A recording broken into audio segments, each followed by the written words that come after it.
So this is not our presentation. This was going to be put on by somebody else, and she has a family emergency going on. So we are a family that works together in the campground business, and we are going to do our best to cover. So my name is Adam. In case you don't know us, I'm Adam. This is Jessica and Emily. We are all from Lake Arrowhead Campground in Montello. We are siblings, third-generation owners of Lake Arrowhead Campground, and we've been working together as co-owners since 2009, but we've been working together in the family business for our entire lives. So without further ado, Em and Jess are going to take over a little bit here, and I'm just going to kind of add as we go, and we're all going to see how this goes together. So we've had about 10 minutes to prepare for a presentation that someone else put together. So we don't even know what the slides say, but we're going to find out together. It'll be fun. All right, thank you.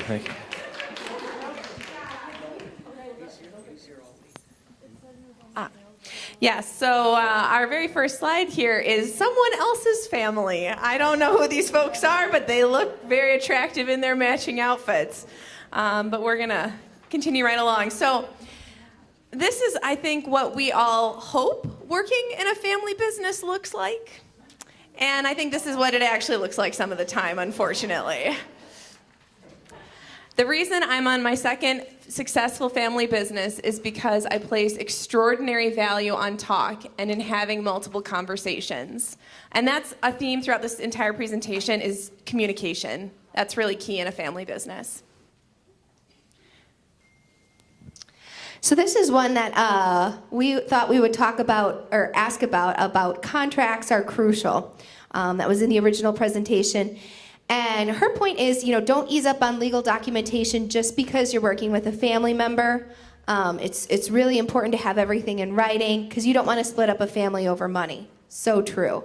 So if you get all the issues ironed out, I think is the thought, on paper, have legal documentation before you get on the roller coaster, you'll have a smoother ride. Does anyone have any experience with that as they... Perhaps you bought a business after, as a family you bought a business, or siblings buying something, parents and kids buying something. Yes, Nancy. My brother and I started a business together, and it ended 5 years later when I told him I valued more rather than a partner. Yes. Yeah. Wow. Yeah. Did everybody hear that? She started a business with her brother, and the business lasted for 5 years. And at the end, she said that she valued him more as a brother than as a partner, and they're now just on. Oh, I see. So the partnership dissolved. Do you feel like documentation would have helped that? Yeah, do your homework up front. While you're in the honeymoon phase, which is at the beginning, make sure you have everything spelled out. You think a partnership's going to go smoothly, very seldom do they. And so making sure you do all the what ifs in advance are crucial. Listen to your lawyer. Good advice. I think another example of when this comes up a lot is when you're passing it down to your kids. I know sometimes that's more smooth and less smooth depending on the situation.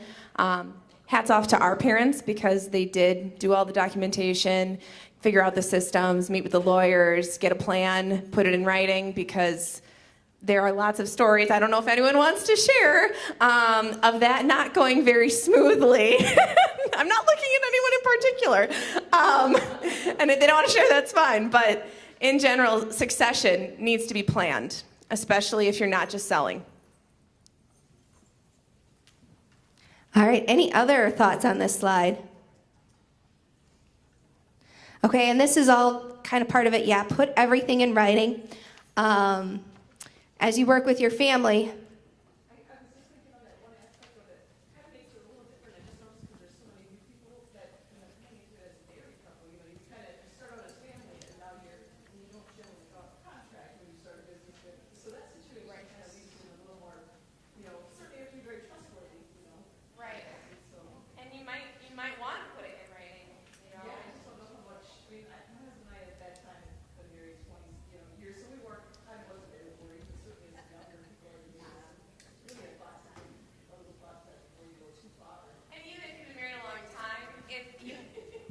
even if you've been married a long time, if you haven't worked together, it's a little different. Okay, yeah, so I mean, you had a lot of experience, but that's not everybody's situation. And you think, oh, this will be great, we'll see each other every day. And then it's like, oh, we're seeing each other every day.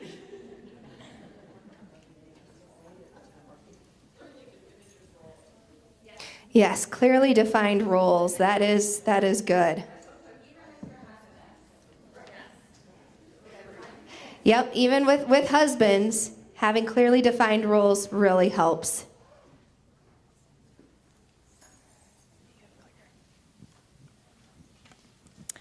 She suggests having clear legal agreements and contracts in place from day one. Now, most of us are already operating, and we may not have those legal and agreements and contracts in place, but maybe you want to get on that soon. Or if you're looking at adding additional family members, like say your business is growing and your sister wants to jump on the bandwagon or something like that, you should think about it before they join in. Another thing to consider maybe on that front is spouses. What involvement do they have? What sort of ownership capabilities are you going to, and control are you going to allow them to have? For example, if one of us gets hit by a bus and then the spouse takes over the stock on the business, those types of things are a great conversation to have with your attorney ahead of time.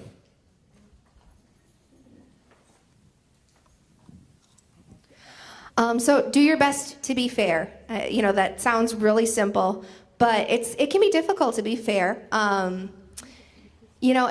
We do all have our biases, and that long-standing relationship can make you biased when you make decisions. So the best advice, and we really do believe this, is to try as much as possible to deal with your family, your partners, as you would with an employee.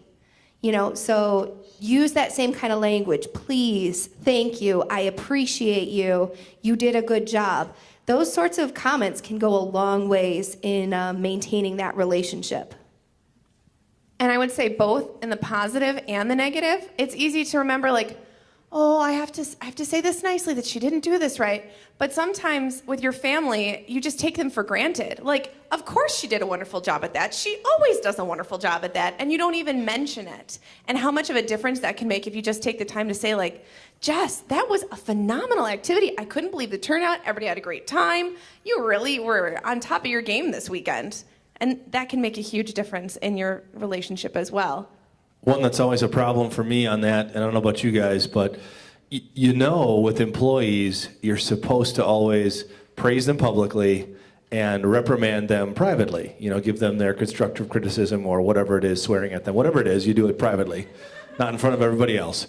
And that's hard. That's hard to do with employees, but it's especially hard, I feel like, with family. You forget that.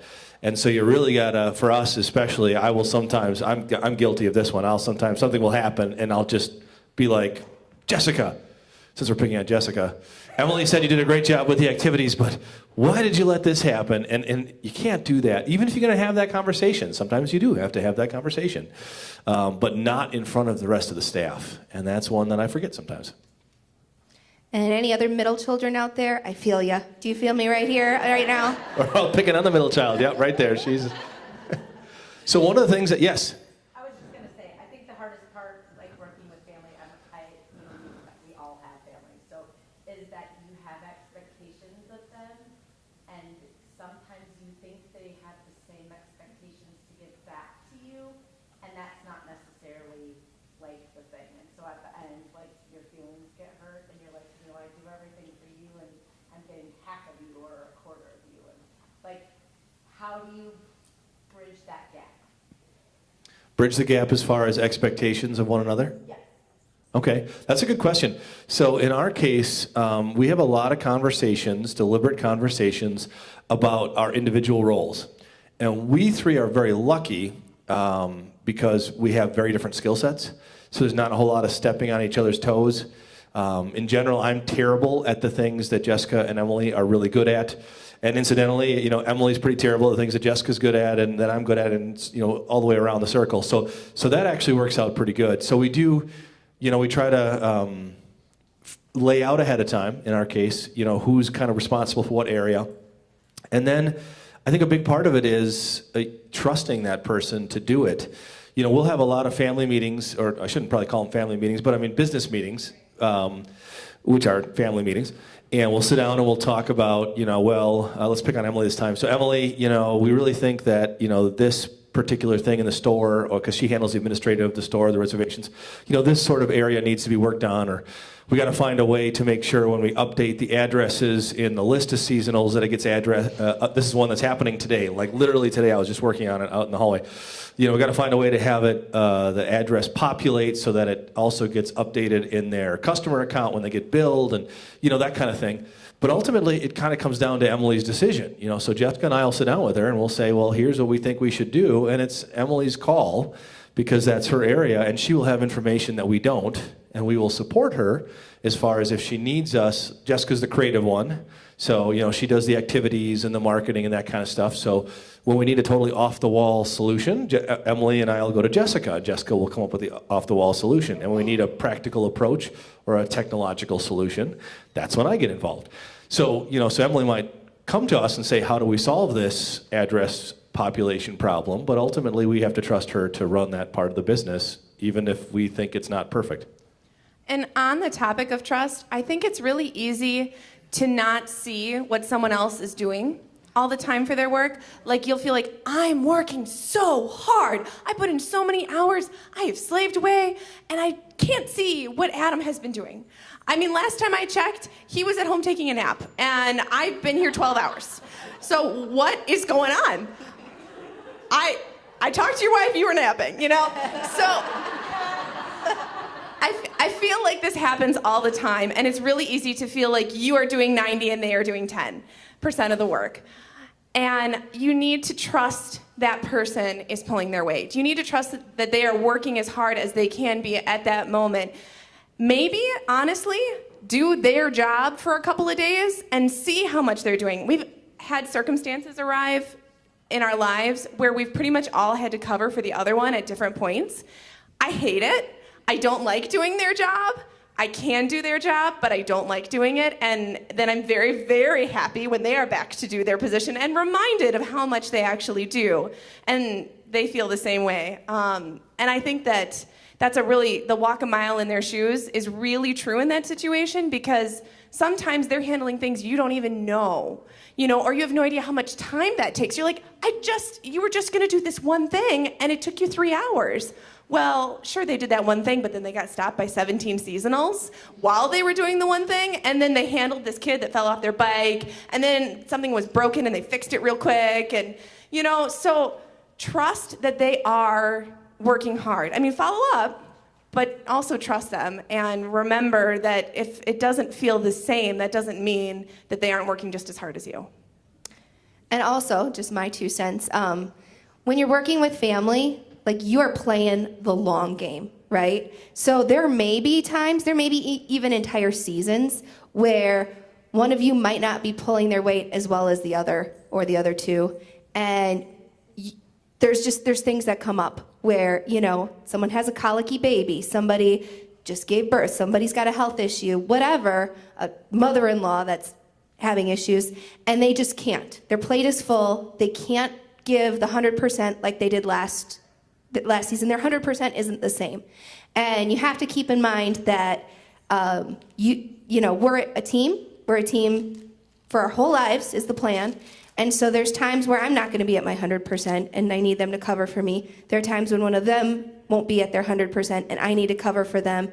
And that's how we work. That's one of the beautiful things about working with your family is that you have each other's back in all areas. And so keep that long game in mind.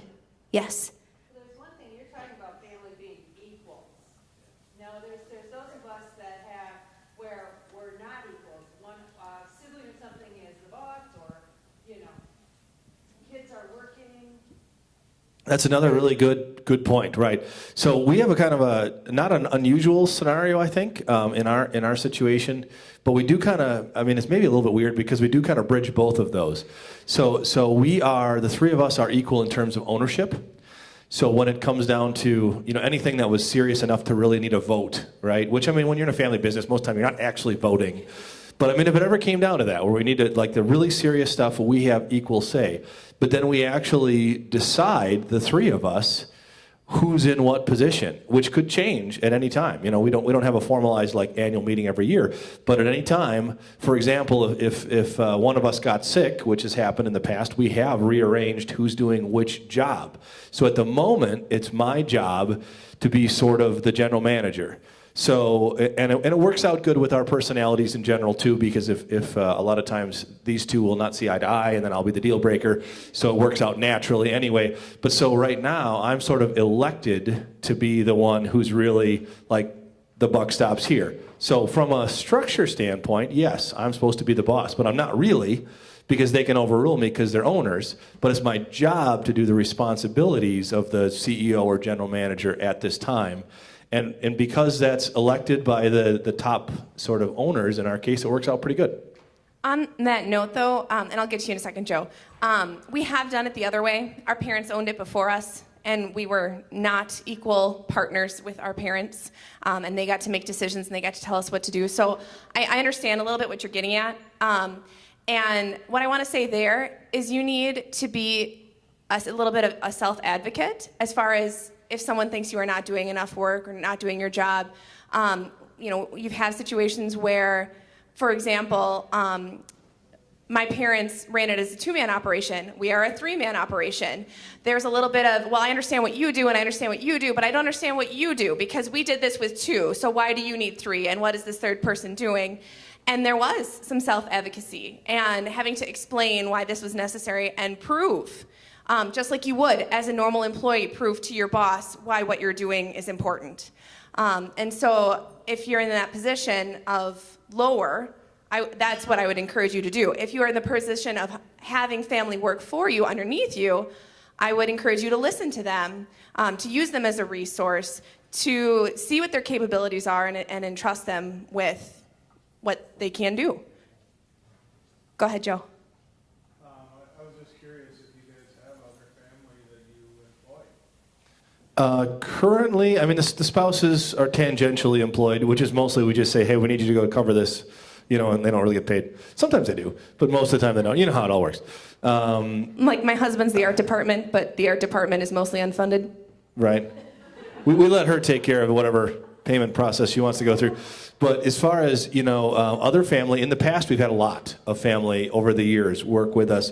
Cousins, aunts, uncles, nieces, nephews, all that kind of stuff. And for us it hasn't been too big of a problem. Where it becomes an issue is when you got to let somebody go. And that has happened also. And it's obviously a little bit more straining when that's a family member. But in general, we try to kind of, you know, we try to have a pre-meeting. It's like hiring a good friend. You know, I feel like it's kind of the same thing. If you're going to hire one of your best friends, which we've also done, you sit them down ahead of time, you say, hey, here's the deal. When we're working, we're working. I have a business to run, and I got to treat you like an employee. I'm going to treat you politely and like I treat every employee, but I have to have that separate from our friendship. And that doesn't always make it easy when bad things come up, but at least they have the idea. And that's how we've handled our family, our other tangential family members, and it's worked out. Jessica has a comment, and then we'll get back to you. Yeah, he touched on it a little bit, but treating them like other employees is really important.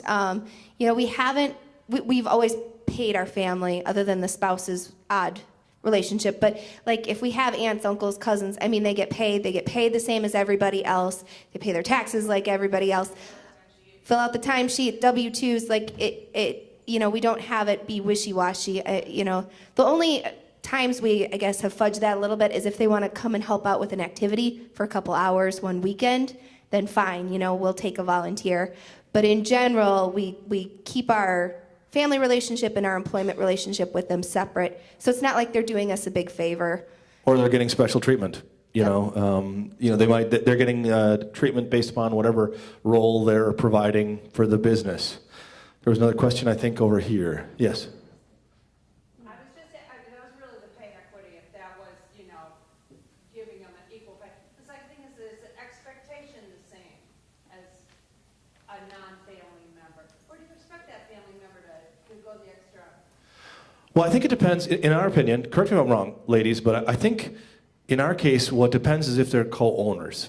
So if you're not an owner, if you're a family member who's a non-owner, then, you know, I would say you expect them to just be an employee, and you expect to give them a salary commensurate with the service they're providing to the business.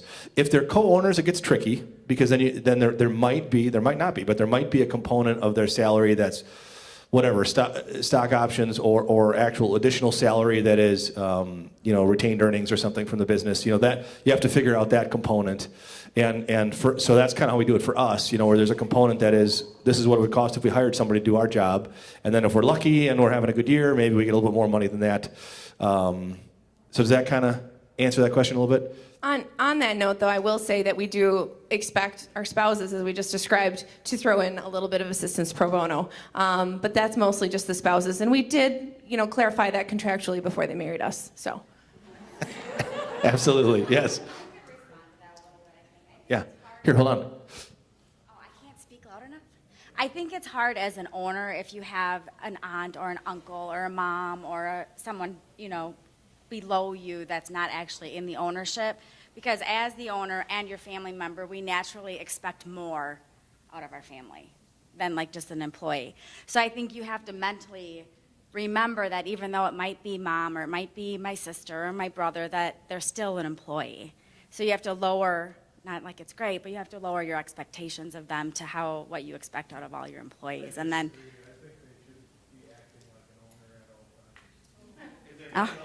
If they're not an If owner, they're I don't not think an that's a owner? realistic expectation. that's what you hope. That's what you hope. I have nothing to do with the campground. I'm the only person that lives there full-time.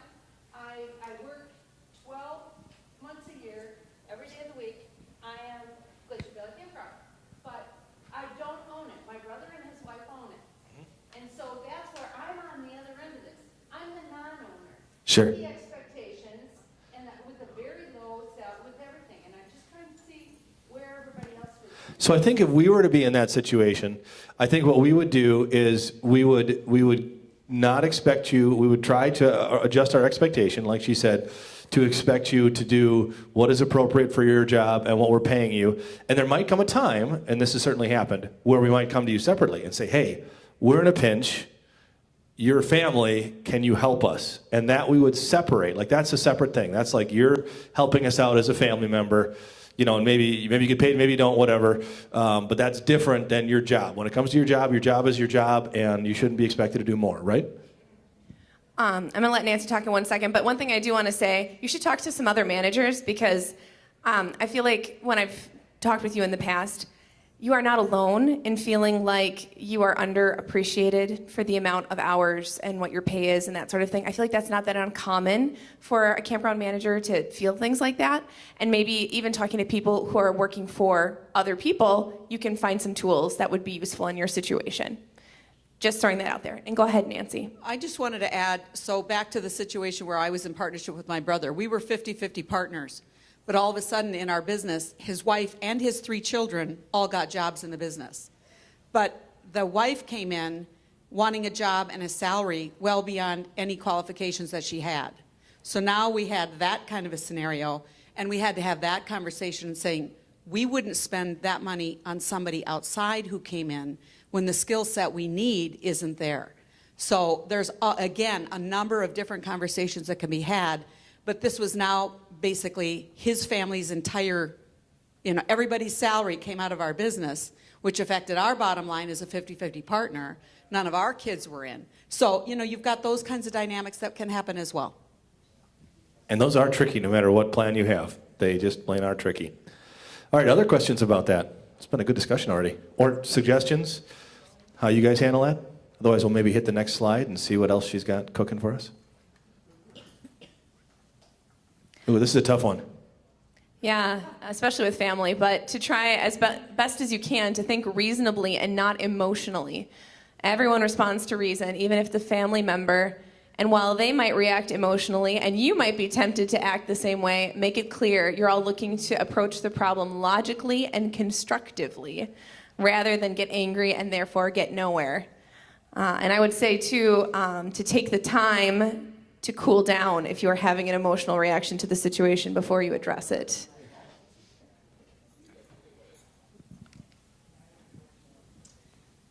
Okay, well, we touched on this very briefly already, but separate.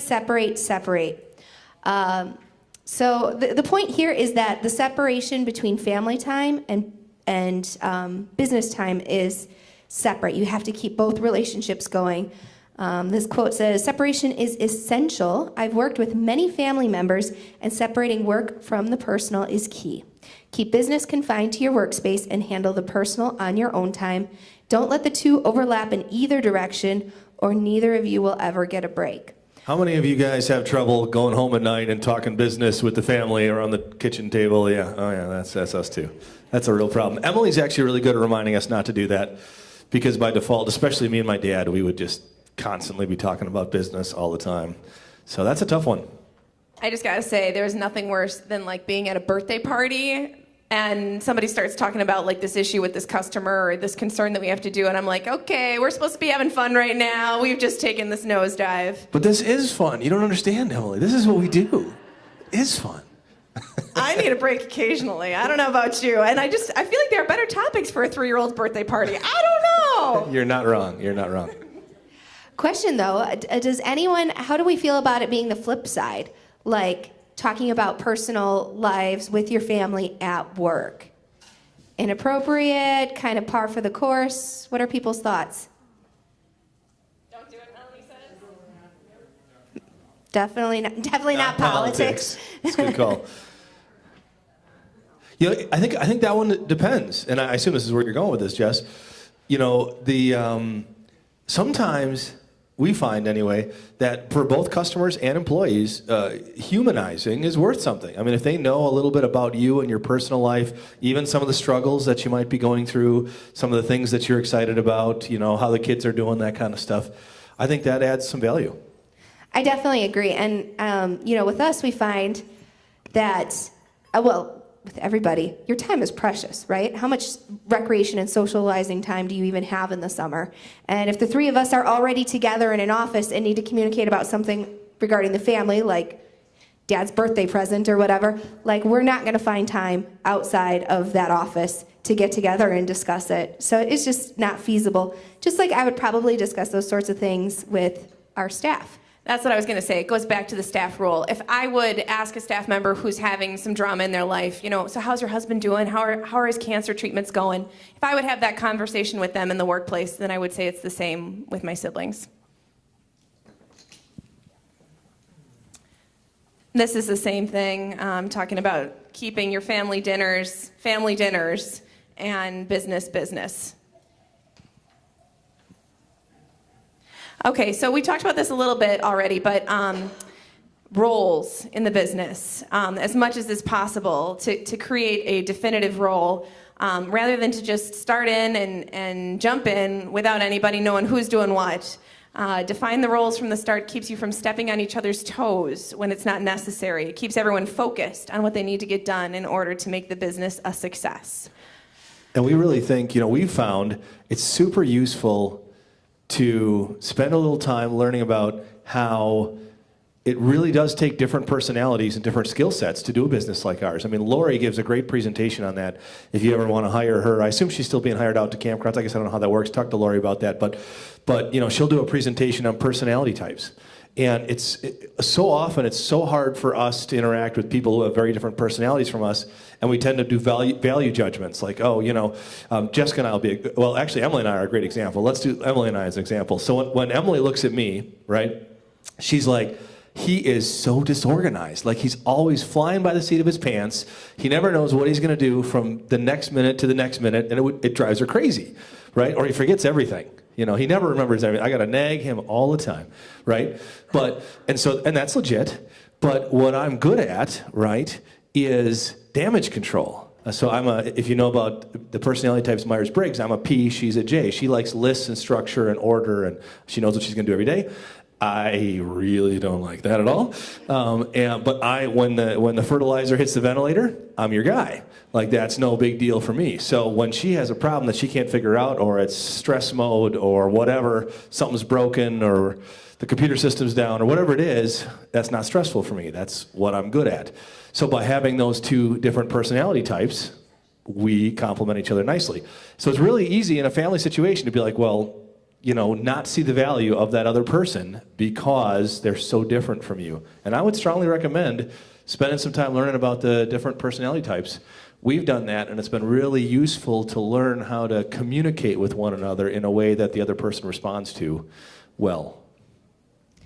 Yeah, and kind of off of that in the roles, and it talks about that here, where if you make sure that your roles are objectively, rationally, and completely described to ensure optimal clarity, that's really helped us. Not that we've necessarily sat down, well, because we started as kids, we sort of organically grew into our roles, which I realize most people don't have the opportunity to do.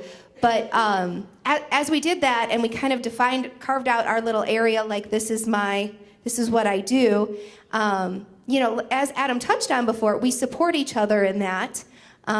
We bounce ideas off each other. We help each other problem solve. But we do respect each other's autonomy within their roles. And we'll see that a lot actually with Emily and I. We tend to have different approaches to a lot of things where I'll bring an idea and she'll be like, I don't think that'll work. Or I'll present a problem solution for her, and she'll be like, for her area, because she'll be like, I'm having this issue, I don't know how to fix this problem, and I'll be like, well, try this. She'll be like, no. And that's okay. That's her role. She gets to pick what is solved. Or I'll have an idea for an activity, and I'll bounce it off of them, and I'll be like, I don't think that is going to work. And I'll think about it, and I'll be like, I'm going to do it. And that's fine. We both know that that's how it works, and we get to make autonomous decisions, and then we see how things pan out. So first off, I do just want to say I can occasionally solve my own problem. FYI. Just so you know. And to that end, I can occasionally check one or two things off a list too. Maybe. But on that same note, though, we also, some of it we've done organically, but some of it we have sat down and we have discussed. Or I'll have a duty and I'll be like, why am I designing the show booth? You design all of the other marketing. Marketing is your thing. Why don't you do that? Or we'll discuss who's supervising what. We have had some of those conversations. And the big one is knowing where your limit is, where it's too big and we all three need to weigh in, or two need to weigh in. And we do have those things clearly defined, so somebody's not just going off and buying something for 20 grand without talking to anybody else. Not that was ever a problem with us, but there might have been someone in the family who liked to maverick a little bit. So just no, it's not Adam.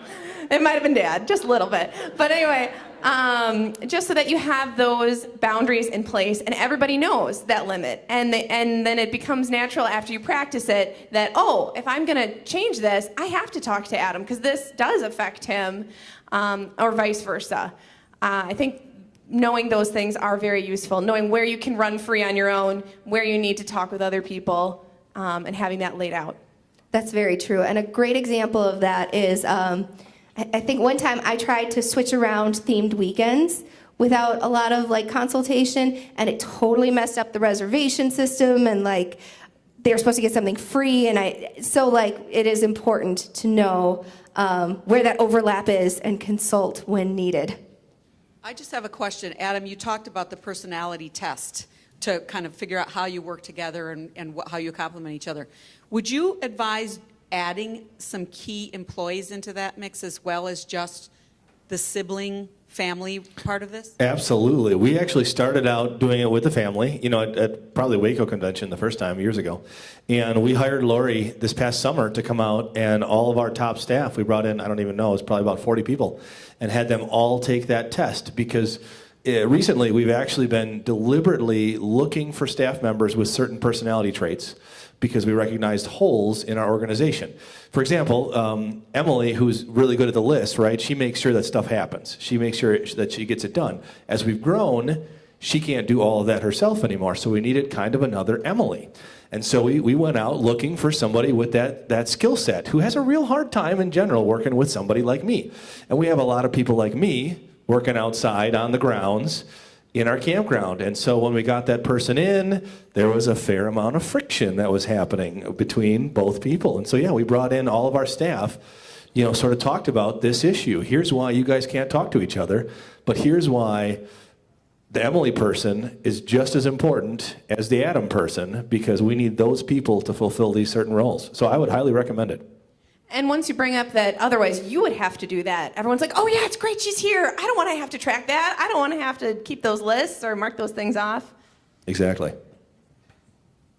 Good question, though. Okay, so defining your goals. It's important to have a vision of where you're all going to together when you're working in any business, but especially with family. Be transparent about those expectations and goals.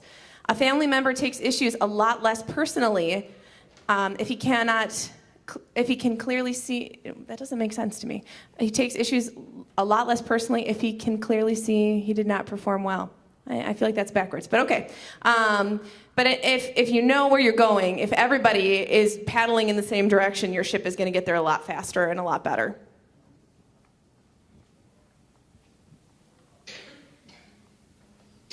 Yeah, and so just make sure that your goals are specific and they can be measured and assessed and successfully achieved. Yeah, I don't have a lot to add to that. I would just say make sure if you are in a situation where you have other people in your family who are co-owners that you agree on your goals and you sit down and have that conversation, because if one person sees the park going this way and one person sees the park going that way, it's not going to go real well. So make sure everybody's on board with the same point of view on where you want to end up. And even not even the long-term goals, although that's a really good one too, that we spent a lot of time on recently. How big do we want to get? How much do we want to work? How, do we want to have the family involved or the spouses involved, that kind of thing? That's a really good one. But also kind of speaking to your situation there, having the smaller goals well-defined, as in, how much are our family members expected to work? How much are you expected to work in a given year? For what salary? What sort of measurable metrics might you have that would show your job performance that, they can hold you to, and you can say, look how successful I was because of these metrics. We think that's useful also too. We don't do a whole lot of that, the lower stuff, as far as the metrics. We should do more, but we really don't in our business. But we have a lot of talks about the big picture goals, to make sure that we're all heading in the right direction and know where we want to go. And I could just add to also, because of another business I was involved with family, is to also have an exit strategy for, that was something that really helped us to say, okay, if at any point we don't want to be a part of this anymore, other like life situations occur where, you have to move or whatever, how does the money flow? How do we fill the position? How long do we need to turn a corner to have another person in? To just clarify those on the front end keeps a lot of back end hardship, so. That's kind of what Nancy was saying. During the honeymoon period, get all that ironed out. And we're just in the early stages of that next step for us. So we haven't spent a lot of time on that yet. What happens if, for example, Jessica has to move to Africa with her husband's family to take care of her husband's in-laws or something? What do we do? What if that's something that's going to happen? And we haven't sat down and done it, but it's another docket, or it's on the docket. Any other questions or suggestions on this topic? Okay. So also clarify the work processes that will be used on a daily basis. So the process for making decisions, including who can make what kind of decisions, which we kind of talked about with roles, who's involved in these steps and how decisions are to be made, whether it can be done by an individual or a pair or a small group. Another process to consider is how to communicate with others, and in particular, which others. Yeah, the line of communication and how that's going to work, how the information's going to flow in your organization. How many people have a clear chain of command, like a laid out chain of command in their business, like a chart or something, so your staff know? Okay, a couple. We built one. Okay, one more. So about 3 people. We did one a couple years ago, and then we have new staff now, and we haven't actually even updated it since then. But I think that's pretty uncommon in the campground industry. Not too many of us have that. We're just kind of starting to get to that point. Okay, I love this one, the rework the office space. And when it talks about spending every second of every day together and sharing space. So I have the the joy of sharing an office with Jess. And I'm not gonna lie, I would love to have my own space. And sometimes that's more critical than others. And so keep that in mind, and who you can share space with and who you can't share space with.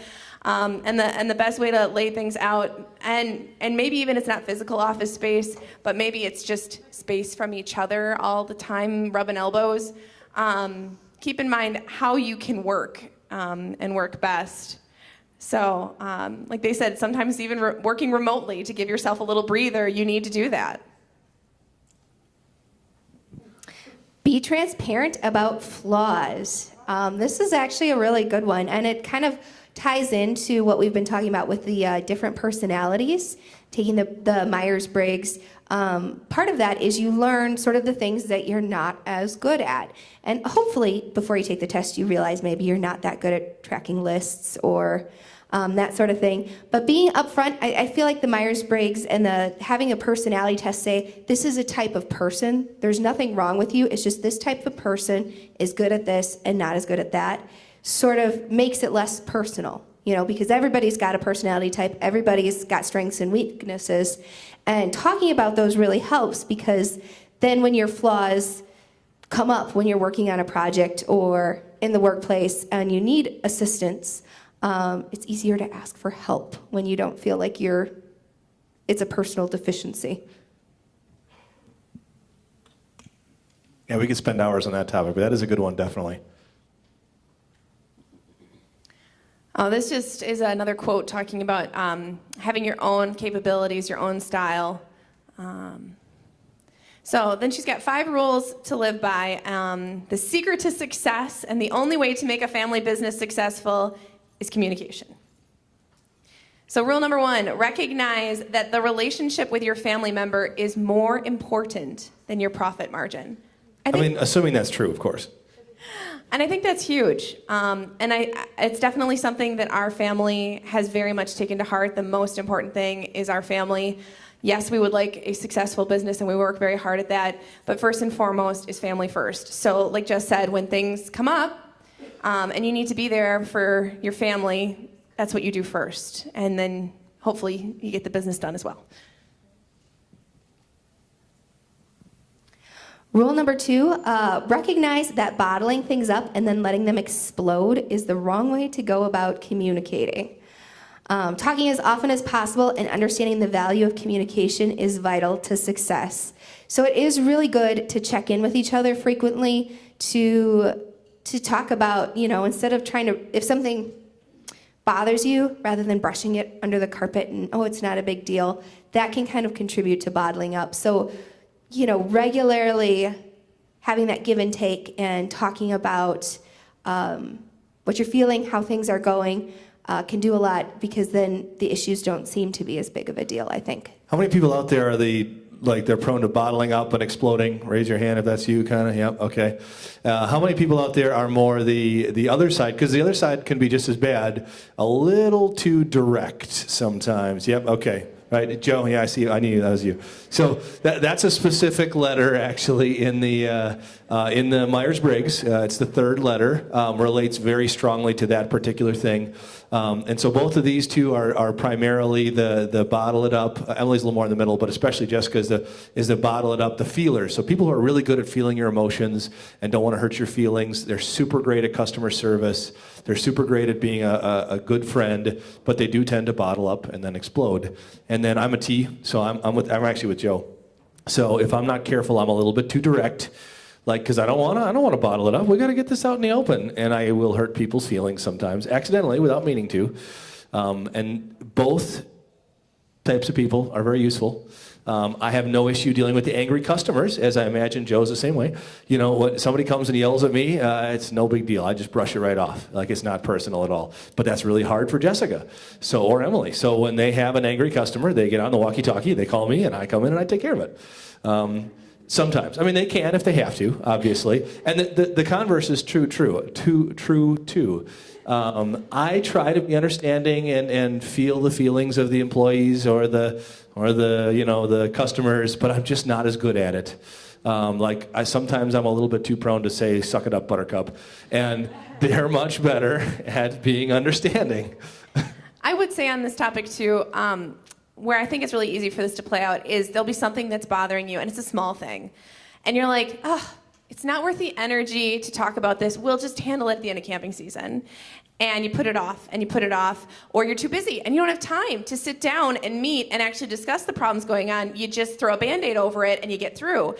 And then it keeps happening, and it happens again, and it happens again. And finally, like the 17th time, you're like, could you just not do that? It's driving me crazy, you know?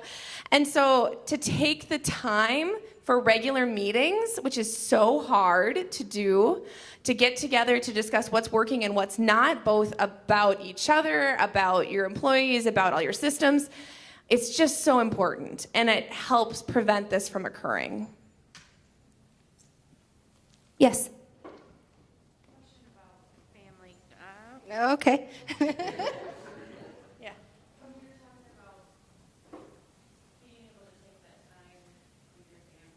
Yes. Yes. Yes.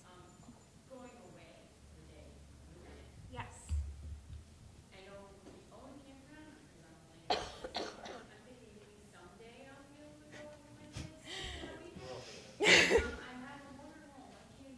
Right. Okay, so this is a really good question. So the question, I'm going to just summarize it, is she's asking, when is it okay to take a weekend away with the kids, and who do you find to kind of cover? Is that the other part of the question? Okay. So a couple different things. You will probably do the task or the job best, right? You probably will, because it's yours, and you own it, and you care the most, and you'll work the hardest. But if you can't afford to have someone else do the task, they'll probably do an acceptable job, right? If you hire them and you train them and you have them. So there's always that balance of, if you can afford it, to have someone else to cover it so that you can take the time to be with your family, and when is that more important and when is that less? We've, unfortunately, in some cases had to learn the hard way, because I'm the sort of person, I have the personality where I will just always do the thing. So just to quick synopsis, and nobody feel bad. I had a brain tumor. I was diagnosed in 2015, and I had to have brain surgery the day after Memorial Day weekend. Perfect time to have brain surgery, right, guys? But, you know, brain surgery, can't really put that off. So I was out of work for a month, and they covered the whole month of June without me.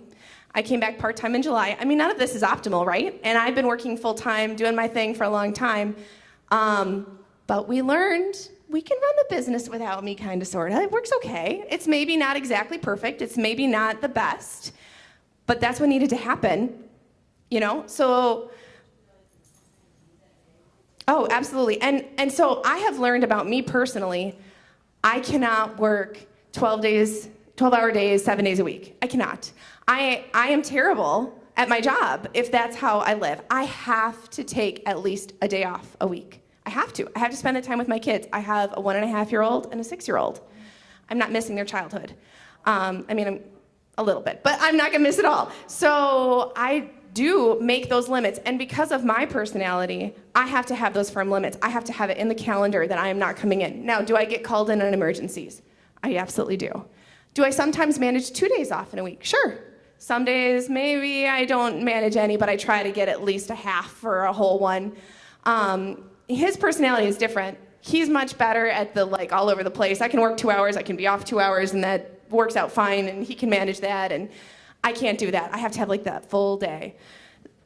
It's very important. Yeah, he took a nap, and so he got a break. Well, and to be fair, you know, he's backstage a lot, and he can kind of sneak away, and people don't notice. A lot of times I'm out front in the office, and so it's very obvious if I'm not there. You know, so the long story short, you have to find what works for you. But burnout is real, and you're working hard at this job. If you can afford some staff and take some time, do it. I really do believe it. Life is short. We're all working really hard, but you gotta have that family time. It's so important, and you won't get that opportunity again. So. All right, so we're really low on time. I'm gonna speed through the last 3 rules because I know you guys are at the edge of your seats. So rule number 3, watch the egos. Pretty self-explanatory. Rule number 4, be flexible even when it's really hard to do. And this, she particularly mentions intergenerational. Mothers and fathers want things to keep going the same because this is the way we've always done it. And the next generation perhaps wants to push the envelope, try something new. It's important to be flexible, and I would say also to make sure that the next generation has some autonomy. Same even with your staff, letting them make some decisions and own that can really help morale and help them buy in. And rule number 5, make time for each other outside of work. So continue to have a relationship with your family outside of your business. Try to have quality family time where you're not just talking about the business and you're talking about other things. And then I think for slides, we'll stop there. Any last minute questions? We've got 1 minute left. More topics you want to discuss, Joe? Yeah, we can. Joe? I just, to the lady that was asking about taking a weekend off, I know we've got a lot of new people here this year that are brand new to the industry. And when things kick off and get going, your adrenaline is really jacked up high. And just remember that this is a marathon. Yes. It's a sprint. Yes. Because you will crash. And it'll happen on July 5th. And you'll drop. Yeah, and I mean, on that note too, there's not as many tourists out and about on Mondays and Tuesdays, so that's when I take Tuesdays off because it's the quietest day of the week for me. And if you go and take your motorhome and you want to go camping with your kids on Monday and Tuesday, you can probably get into almost any campground because they're not full on Monday and Tuesday. So it actually kind of works out. And on the topic too, real quick of having fun with your family, that is also something we've really made a priority. We take a family vacation almost every year as our family, and I can't recommend that enough. You have to still have fun with them and not just work with them all the time. And I really like that quote, Joe. I think we should all remember that this is, camping season's a marathon, it's not a sprint. So you gotta pace yourself. I like that. All right, any other questions? Thank you guys so much for coming today.